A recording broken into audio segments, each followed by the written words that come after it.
Hello à tous, c'est Gumi, bienvenue dans cette nouvelle vidéo. Aujourd'hui je vais vous partager deux petites astuces que vous pouvez utiliser lors de vos runs avec l'application Stepn. Une pour pouvoir maximiser vos gains en GST et une pour pouvoir dropper des Mystery Box plus souvent et de level plus élevé. C'est parti. Alors en fait cette première technique pour maximiser vos gains en GST, ça va se faire au niveau de la réparation de votre chaussure. Donc en fait à chaque fois que vous allez faire des runs, vous allez voir que votre chaussure va s'user. Et puis en fait si vous faites plein de petits runs dans la journée justement, elle s'use davantage si vous ne faites pas attention à cette technique. En fait l'astuce consiste à faire des runs d'une énergie à une énergie, pas plus ni moins. En fait si vous commencez un run, vous allez voir du coup que vous allez dépenser 0,2 énergie par tranche d'une minute. Donc en fait au bout de 5 minutes, vous aurez dépensé une énergie. Le problème c'est que si vous dépensez que 0,2 énergie, votre chaussure va quand même perdre un point de durabilité. Et du coup vous allez payer cher la réparation pour 0,2 énergie. La meilleure technique c'est de dépenser une énergie en une énergie si vous faites des petits runs par jour. Donc si par exemple vous n'avez pas le temps de faire un long run durant votre journée, autant dépenser une énergie par-ci par-là et à chaque fois une, pas plus ni moins, pour que cela vous coûte le moins lorsque vous allez réparer votre chaussure. Si on va voir du coup mes anciens runs, vous pouvez voir du coup qu'ici j'ai dépensé 2,2 énergies, mais ça m'a coûté 3 points en durabilité. Et en fait, si j'avais dépensé 2 énergies, ça m'aurait coûté que 2 points en durabilité. Du moment en fait que vous entamez votre énergie suivante, donc par exemple ici j'ai entamé ma première énergie avec 0,2, on va dépenser déjà un point entier de durabilité. Donc c'est pas très rentable. En fait, le plus rentable, c'est de dépenser entièrement son énergie, donc soit 1, soit 2, soit 3, etc.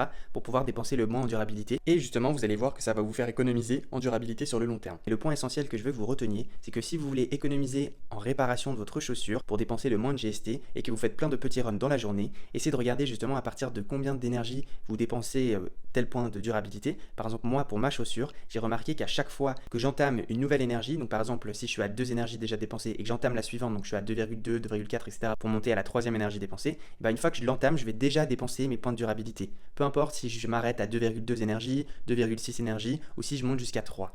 J'aurais déjà dépensé mes points de durabilité, donc autant que je l'utilise complètement pour rentabiliser un max ces points de durabilité que j'aurais perdus. Donc la deuxième astuce que je voulais vous partager, c'est la technique des 125%. Donc on entend beaucoup de personnes utiliser cette technique. En fait, c'est tout simple. C'est au niveau des énergies que vous allez pouvoir utiliser lors de vos runs. En fait, vous allez voir que vous pouvez dépenser plus que votre maximum d'énergie totale.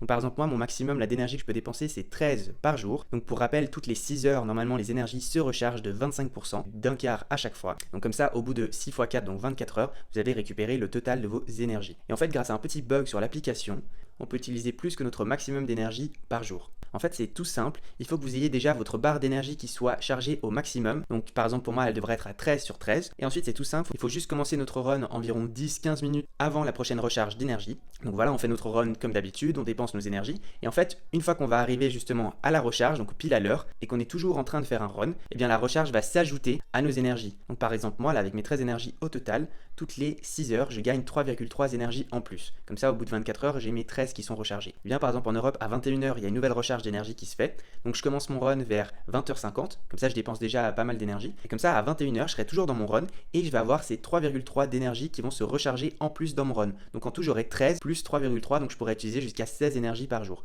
Alors c'est sûr que cette technique, vous pouvez l'utiliser qu'une fois tous les 2 jours parce que du coup, vous allez utiliser quand même les énergies de votre prochaine recharge. Donc vous devrez quand même alterner tous les 2 jours, mais ça peut être très utile, notamment quand on veut dropper des Mystery Box. Il faut savoir qu'il faut en tout cas environ 5-6 énergie pour pouvoir espérer dropper une Mystery Box avec au moins 10 points de luck dans votre chaussure. Donc justement, si par exemple vous avez 3 chaussures, vous n'aurez que 4 énergies, mais vous pourriez déjà dropper des Mystery Box si vous utilisez cette technique des 125%, parce que ça vous permettrait d'avoir justement 4 énergies plus 1, quelque chose si vous utilisez la technique des 125% que je viens de vous expliquer. Donc voilà, c'était deux petites techniques utiles à utiliser lors de vos runs sur l'application Stepn qui vont pouvoir vous rapporter gros sur le long terme. Donc n'hésitez pas à les utiliser. Je vais vous préparer une prochaine vidéo sur la stratégie du mint vs swapper directement ses GST en USDC. Qu'est-ce qui est le plus intéressant? Comme ça vous allez tout comprendre. Donc n'hésitez pas à vous abonner à ma chaîne YouTube si ce n'est pas déjà fait pour ne pas rater ma prochaine vidéo. Vous avez aussi les liens de mon compte Twitter et de mon groupe Telegram Stepn en description. Donc n'hésitez pas à les rejoindre. Et nous on se dit à très vite. Ciao!